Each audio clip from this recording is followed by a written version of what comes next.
Okay. Cool. Okay. All right, guys. Well, this is the continuation of the Truth Runs Deep Yeah. part It may have whatever. I don't know at this point. yeah, it may be a whole separate episode in case Who like it's like, knows? oh, you can't combine those files. We'll see. Yeah. So we'll call the first one part 1, and this will be part 2. Yeah. All right. There's a Once couple I'm episodes we done, recorded that just have like abrupt stops because we were like, okay, that's what it is, and then we never go back to it. I stupidly decided to start like a game while we were not Yeah, recording. playing So playing once Bubble I Miss Girl. He's like, what do you think? once I finish it, I'm gonna Google and see if we'll be able to turn this into Heck And English. then because that would be tragic if we can't. I think we can, but we'll see. Okay, What a tragedy. I think we finished saying everything we needed to about like the situation at hand, Yeah. unless anybody else had anything to I say. don't think so. I think we Except covered for it. we're angry and sad and we love you, Kelly. Yeah, Yeah. covered all the things. Just Yeah, well, I can tweet this, and then it'll yeah, pop up on Peter's line. If yeah. he clicks on it, I would Please. cry. I think Yeah, at the we point I would. start crying. Because No, my parents are all downstairs. I'd scream and they probably wonder what the that's heck is what going on. Yeah. Yeah, we're kind of just like when we were sometimes we have like what have we recorded? We've recorded some interesting ideas and episodes. We're just like, man, if anybody on the show actually heard these, then what do they think? Yeah. yeah. Like But when we weren't recording, I was telling Maddie how we have a connection now because we both saw Dear Evan Hansen. She saw it on Broadway and I saw it in Boston, but we both saw Jessica Phillips or Pippa Yeah. Cox. oh, yeah. And I was like, yes. Me sobbing, bro. She was amazing. That show has me sobbing in general, but like Yeah. That show is so good. All right, I will talk, but I'm also gonna like Google see if we can turn this into a. Okay, so what's our next little subtopic? What we normally do is we do like SVU episodes, and then we do sometimes organized crime. Depends how we feel about it, and then we do talk about fan fiction that we've written because Cal and I read together. So we'll talk about what we've come up with for the week. We should do. We've done some wild and stuff in the past couple weeks. I think we should. You might like it though, Maddie. I feel like you're gonna approve, but we might get canceled for this one. We should talk about like our favorite Rollisi moments, and then we can tell Maddie about our fic adventure. See if she thinks we should post it. Or we deserve to be canceled. I mean, I feel like everyone would be okay with this one, except like one particular group of people, man.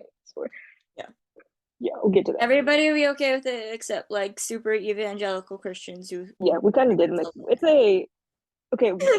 Just dystopian. Well, yeah, there we go. That's see dystopian future meets SVU. We'll put it together in a bit. It's something, all right. Okay, yeah. Favorite Rollisi moments. Does anybody have one? There's so many, but there like are so many. Definitely the first kiss. Yes, that's what I'm gonna go with that one. I was gonna say that one. I was gonna say their first kiss. Because I don't think anybody saw it coming. No. Well, I did. I think I was the only one because when he started reading, I was like, she's looking at him. I was like, she's looking at him in a certain type of way, and then I was like, and then I was like, oh no, here it comes, and I screamed, and my mom came in, and she's like, what are you screaming at? And I'm like, finally! And you recorded your reaction. Yeah, you have like a recorded reaction of it. I have it on my phone still. Yeah, I was screaming, and my mom, there was a Bruins game on, and my parents were watching it upstairs, and my mom texted me, and she's like, are you okay? It was like, no, I'm freaking out, and she's like, we can hear you. Because I saw her and like Amanda moving in close, and I was like, no, are they actually going to finally kiss? Please. Okay.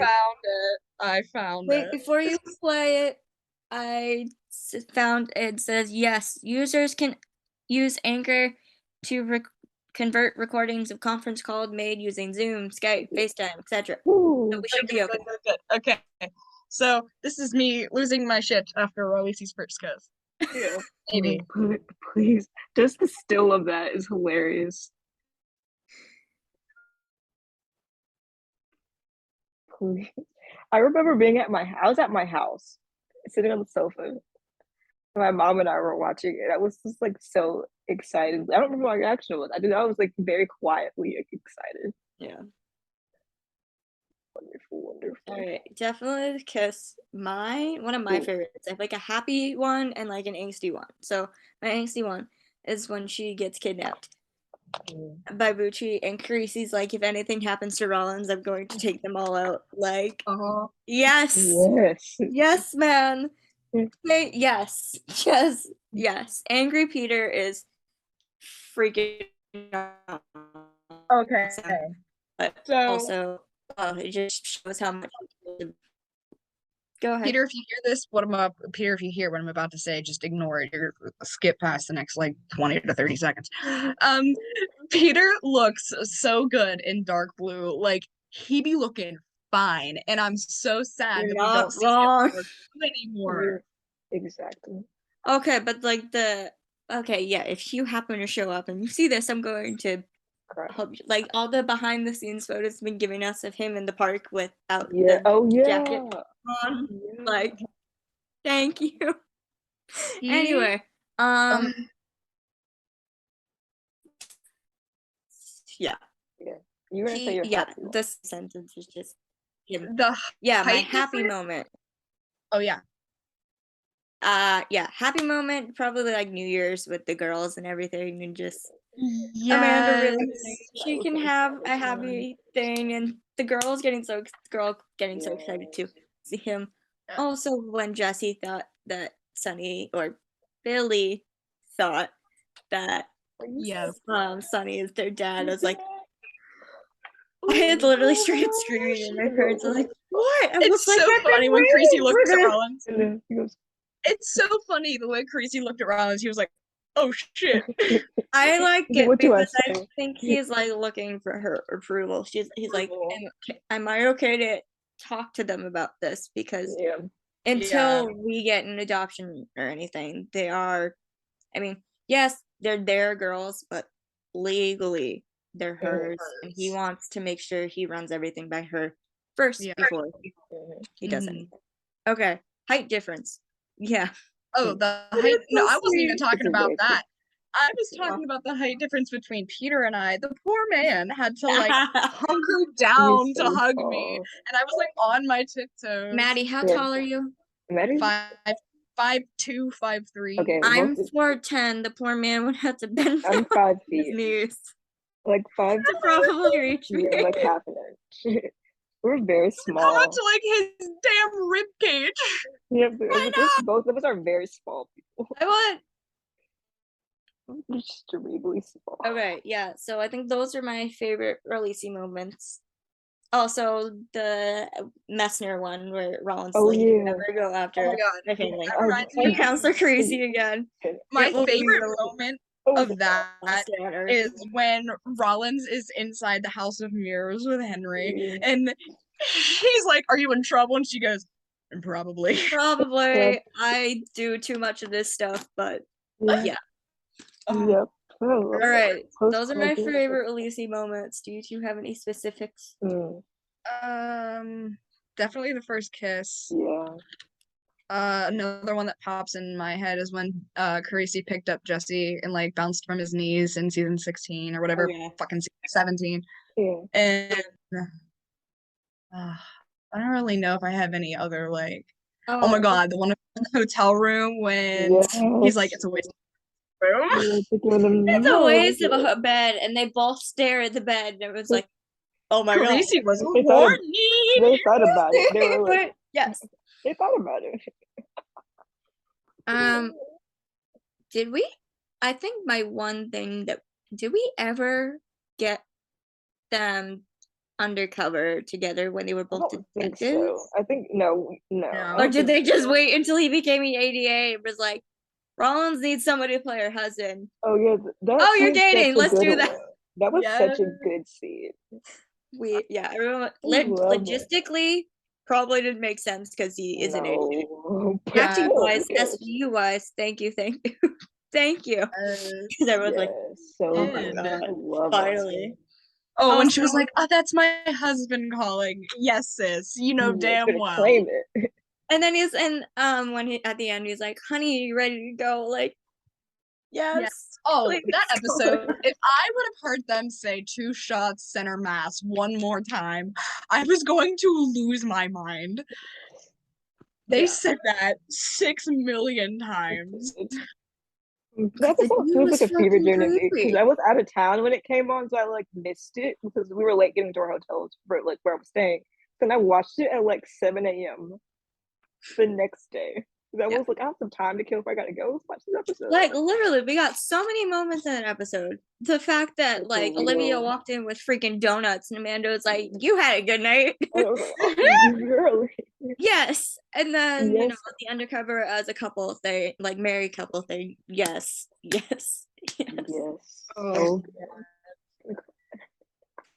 Pillow behind my head so my nightstand headboard's not jabbing me in the back of the neck. There we go. What I don't get is like, fine, do the will they won't they, but like that they both said that they knew they were the one. It was basically like when you mentioned Sunny bouncing Jesse on his knee.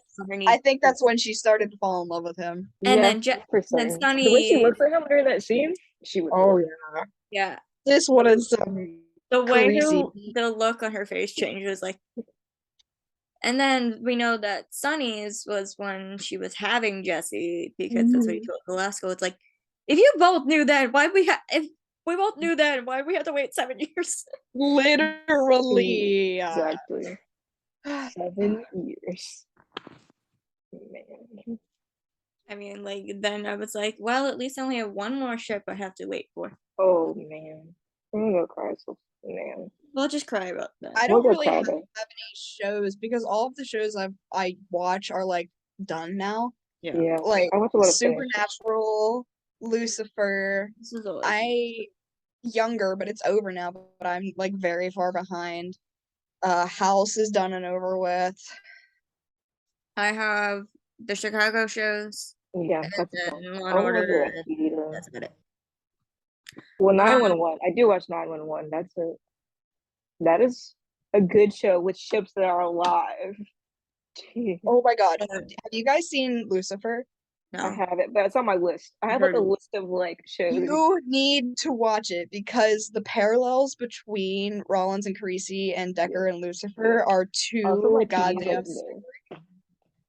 There, I watched Once Upon a Time when that was still on, and there's so many parallels between Captain Swan, which is Emma Swan, and Captain Hook and Rollisi, or at least the very least Emma and Amanda, because they both came from like broken homes.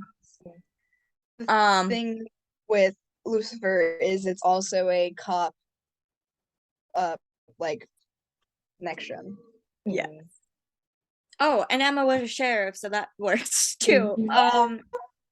Yeah, literally, it's like they're both like insecure, like in their things, and then they finally meet like the one, and they become like happy and open. And I'm literally like,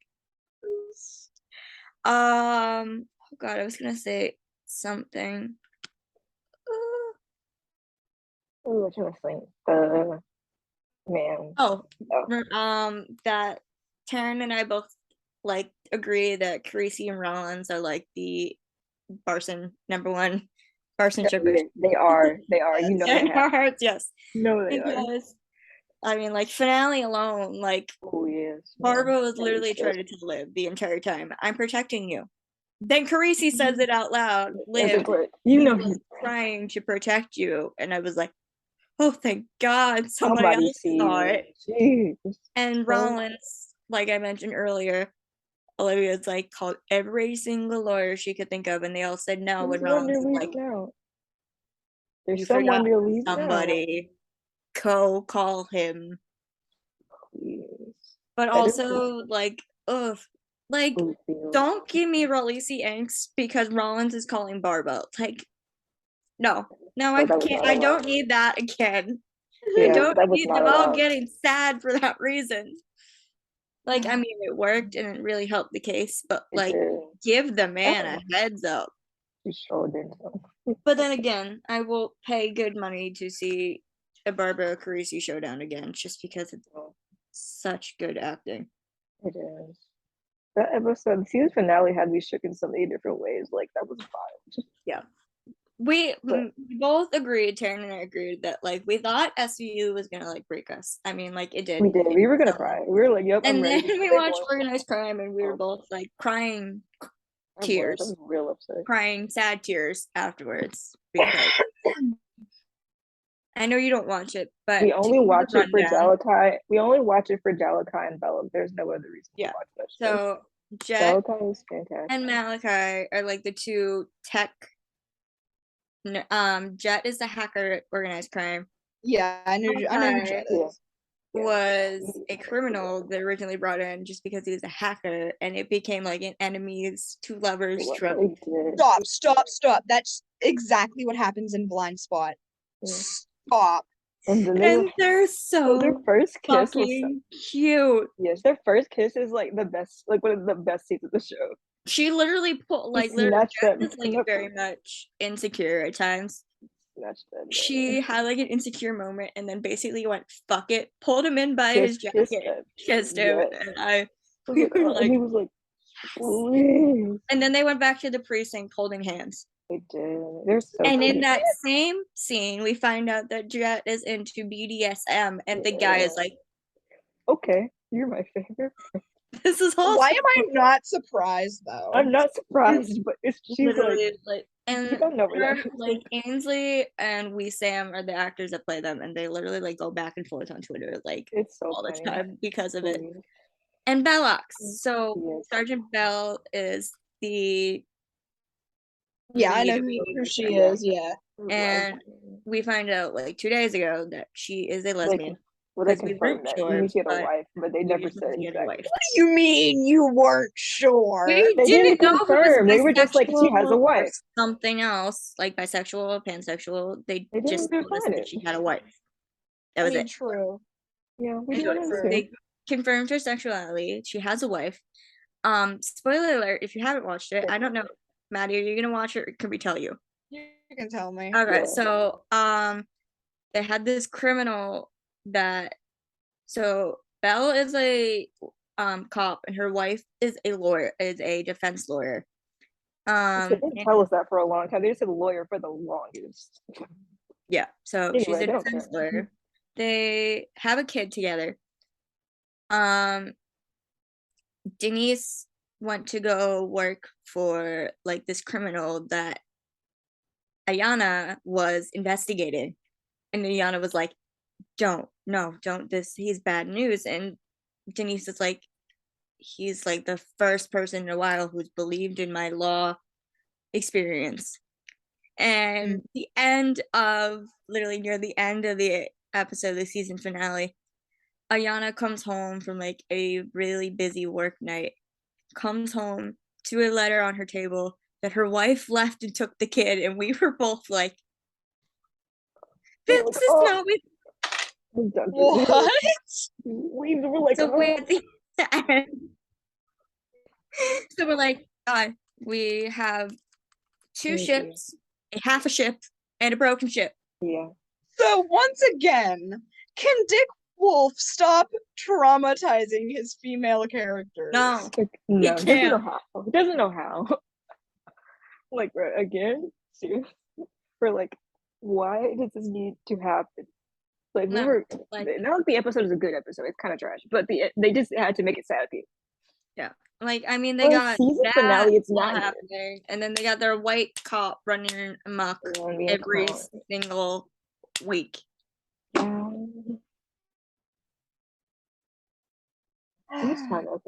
Yeah, but we were, what a time that was. We're like literally like, this is why Organized Crime isn't gonna last very long. It is their fault for making it the Elliot Stabler show is their fault, and that's why it's going to. Like I will die on the hill that Danielle and Ainsley are talented enough to be able to run a show by themselves. Yeah. But you know. Okay, while we're on the topic of Elliot and stuff, since we're getting this giant crossover, I don't get a scene of Amanda ripping him a new one. I'm going to have a problem. Period. Exactly. We need it. We need it. It is a requirement. Because I feel like she's one of the few people who would actually say something like. And I don't know if Elliot like fully knows that Amanda is one of the people that replaced him. Oh yeah. Yeah. Like she's the only one who knows because Olivia told her. Yeah, they talked about that. So Amanda knows who he is. Mm-hmm. And we only had like brief interactions in like Prodigal Son. So like an episode. Elliot doesn't know how much Amanda knows about everything that Olivia's been through. Yep. Before he left and after he left and while he's here. Yeah. Type thing. Like if Finn won't do it because apparently they decided they made him way too out of character. No sense. They made him way too out of character for no reason. Literally, like in the 1.0, like there was the one point where they hated each other. They hated each other. And now they're like sitting drinking beers, talking about how Olivia had a boyfriend. Yeah, it was weird. A kid. And Elliot's like, who's the guy? Yes, because that should be your first question. So a whole episode, we have an episode about this whole what is this shit that is Stabler. So if Amanda won't, Finn won't yell at him. Amanda will, because we already know Carisi has somewhat, and I need that again too. So it's get another subtopic. What? Let's find another subtopic. Okay. So we'll tell you about our little ordeal that we've written. Oh yes. Oh god. Okay. Literally, it's bad, but it's so good, but it's gonna get us in trouble real bad. I don't even remember what we were writing. We were writing something. I had to go to sleep. I woke up the next morning and Terryn had this dream. I did. It came from a dream I had. Big idea. And she texted it to me and I was like, you're a genius. We absolutely need to write this. Oh god. Go. It's like it's kind of embarrassing, but not, because it's like so well written and we love it. We made this fictional world and it's good. But we're gonna get canceled for it big time. For real bad. Like I've had dreams of like the cast filming it because like it's that. But if you film this, they would have to change it quite a bit, imply things instead of actually saying them, because that would make it real R-rated. And my audience is dear God. Is it a smut fic? No. There's not any. Oh, nobody. Nope. Yeah. Well, it's not. No, not that good. Not that kind. Anywho, we should explore. The story is called The Resistance. Yeah, it's not published yet, but we're talking about it anyway. Basically, kind of loosely inspired by The Handmaid's Tale. But that doesn't happen. Not that kind of, but it's still the same ordeal. But like the government basically just changed one day. Mm-hmm. And now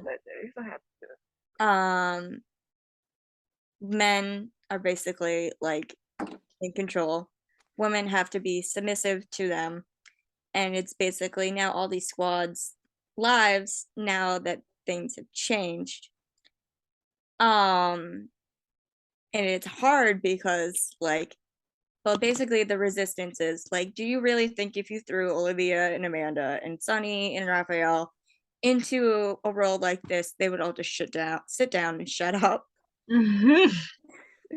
So they're basically like going through this horrible new life and trying to find a way to change or like everything back to how it was type thing.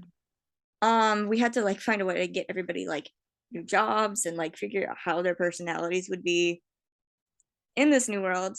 And we've written like characters who they haven't written on the show together, but like the vibe still works. Yeah, it works. It's something, all right. But like creating this, like we had to give them jobs. So we talked about it a little bit. Like we were like, what can they do that's not out of character but in character at the same time? Because there's no way they can do their actual job anymore. We've made new characters. We did. We've brought back people. We did. We only recently brought back people though. I'm currently writing a SVU Lucifer crossover, but I'm just so lazy and I never write. Oh my god, I want to post this so damn bad. There's only like one detail that we like wrote in a story that we haven't published that is related to this. I need to put some, but we can't publish it. We're gonna like, can we just leave that detail out? I have to get ready to leave, Yeah, but I'm gonna keep talking. We have to like change that one detail and then we can post it. But you see, there's so far there's two ways it could go. One way is that it's successful and their plan works. The other way is their plan does not work, and then it goes really badly. And the not so good way will get us canceled for sure. Oh, most definitely. We were reading it the other night, and some of the things, like we did a podcast recording where we read it the other night. Explained ourselves. Trying to explain our chaos, and there was a few lines where I was like, we wrote this months before Kelly's news came out, and it hurts now. It sure does. It's kind of angsty, but nobody died. Nobody died. Okay, good. I was about to fight both of you. No one is going to die. If you don't have plans for anyone to die, everyone lives. They may not have the greatest lives. Everyone lives. It doesn't mean it's good, but everybody lives. They're all alive still. No one's dying, because that would be tragic. Yeah. Oh my god. I'm going through my Facebook memories, and 2 years ago today was the night that my dorm window proceeded to leak a brown, mysterious liquid. And in my post I wrote, so tonight was an eventful one. I'm laying in my bed around 12:30 about to fall asleep. Keep in mind, it is pitch black in my room, and I suddenly hear a weird tapping noise. At first I thought it was my AC unit because the ones in Christ are very old, but it keeps persisting. So I get up and turn off my oil diffuser, thinking it was making the noise, but then I heard the tapping coming from behind me. I turn around, only to see my entire windowsill covered in a dark shadow, and I see a dark splatter on my blinds. There was a light coming from outside, so I was thinking it was just something outside casting a shadow on my window. But I got curious, so I reached out and touched it. It was wet. Now I'm freaked out. I rushed to get my phone and turn my flashlight on, only to see a very mysterious brown liquid leaking down my blinds and pulling onto my windowsill. I freaked out and woke up my roommate, then went down the hall to get my RA. My RA comes in and is completely appalled and says that she's never seen anything like this before. Then the liquid started to emit an odor that smelled like a mix between rust and urine. Long story short, maintenance is coming in at 8 a.m. to investigate and fix this disgusting liquid. We currently have paper towels, an actual towel, and 2 recycling bins under the leak until morning. Updates will follow tomorrow morning. Have a nice night, y'all. Please. This was yesterday. Hold on. Wait, you can't see that. But like, I told Kalli about this incident. Like, that much is water leaking from the ceiling onto the floor. God. That was because like where my campus is, it's like historic. So like when the wind blows too hard, power goes out. But the power hadn't gone out yet. Then if we hear this dripping sound, and we're like, there's no way that's the shower, because like the shower is here, and the dripping was way over there. And then we were like, and we walk out the door, and there's just this drip coming from the ceiling, and it's leaking into the people across the hall in their doorway. And apparently they're not in there, because there's no way you could have ignored this incident. And she's just was like, And so then we're like in the group meet, we have like the floor group meet. We're like, what do we do? And he's just like, sorry, just get a trash can and put it in. They're like, what? We're gonna continue this call on the move, and so I have to walk across campus. Hold on. Let's see, because I want to keep talking, but I have to go to this meeting. But it's gonna take me a bit to walk there, so we can continue this conversation as I walk. Trying to think if I have any like other Rollisi things to talk about. Hold on. I don't. Oh my god, there's 2 of you. I know. I'm gonna read this though. Hold on. Hold on. I told him.